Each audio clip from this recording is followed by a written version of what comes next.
सभी को नमस्कार। करियर फर्स्ट चैनल पर आप सबका स्वागत है। डिक्टेशन लिखने के लिए तैयार रहें। हार्ड मैटर है, ध्यान से लिखेंगे। Ready start.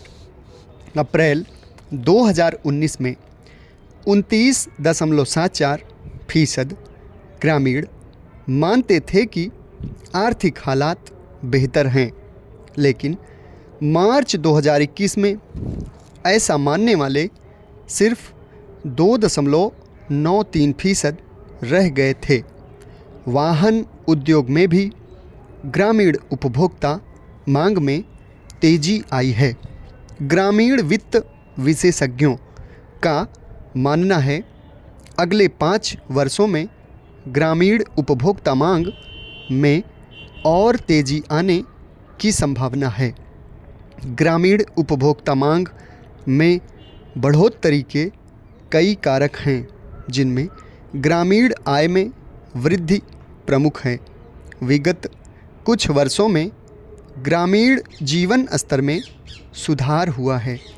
उनमें गरीबी और असमानता को कम करने, सामाजिक सुरक्षा, आय सृजन और आजीविका के विकल्प प्रदान करने और देश में आबादी के कमज़ोर वर्गों के जीवन की गुणवत्ता में सुधार लाने हेतु किए जाने वाले उपाय शामिल हैं।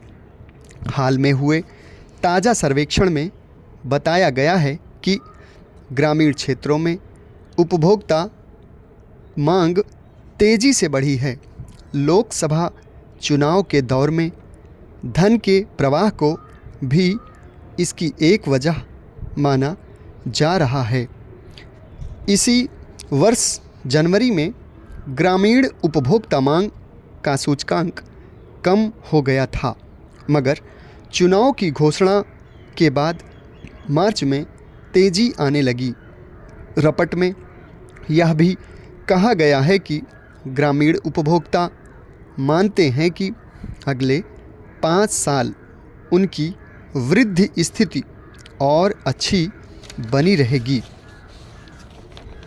इसके लिए कई लक्षित कार्यक्रम शुरू किए गए, जिनमें प्रधानमंत्री आवास योजना, मनरेगा, दीनदयाल आयुष्मान योजना, राष्ट्रीय ग्रामीण आजीविका मिशन, राष्ट्रीय सामाजिक सहायता कार्यक्रम, प्रधानमंत्री जनधन योजना, दीनदयाल उपाध्याय ग्रामीण कौशल योजना, प्रधानमंत्री सुरक्षा बीमा योजना, प्रधानमंत्री जीवन ज्योति बीमा योजना, अटल पोषण योजना, प्रधानमंत्री मुद्रा योजना, स्टार्टअप इंडिया योजना, अल्पसंख्यकों और अन्य कमज़ोर वर्गों के लिए अम्ब्रेला कार्यक्रम, राष्ट्रीय कृषि विकास योजना, पीएम फसल बीमा योजना का दावा भुगतान आदि प्रमुख हैं।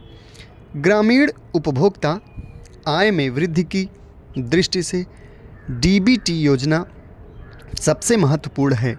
इसमें जिन योजनाओं के अंतर्गत नकद भुगतान की व्यवस्था है, उनमें धन को सीधे लाभार्थी के बैंक खाते में स्थानांतरित कर दिया जाता है, जिनमें प्रधानमंत्री फसल बीमा योजना, राष्ट्रीय खाद्य सुरक्षा मिशन, प्रधानमंत्री कृषि सिंचाई योजना, पीएम किसान, स्वच्छ भारत मिशन ग्रामीण, अटल पेंशन योजना, राष्ट्रीय आयुष मिशन आदि के अंतर्गत दिए जाने वाले लाभ शामिल हैं।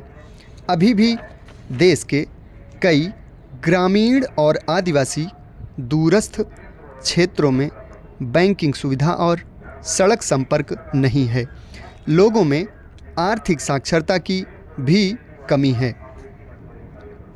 अभी भी ग्रामीण क्षेत्रों के उपभोक्ताओं का एक बड़ा वर्ग गरीबी रेखा के नीचे जीवन यापन कर रहा है।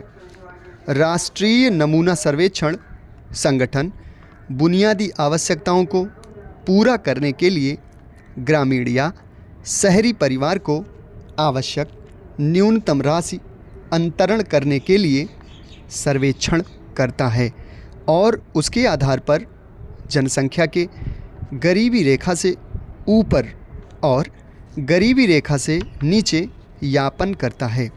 वर्तमान आंकड़ों में ग्रामीण क्षेत्रों के लोगों की संख्या लगभग 5 करोड़ है।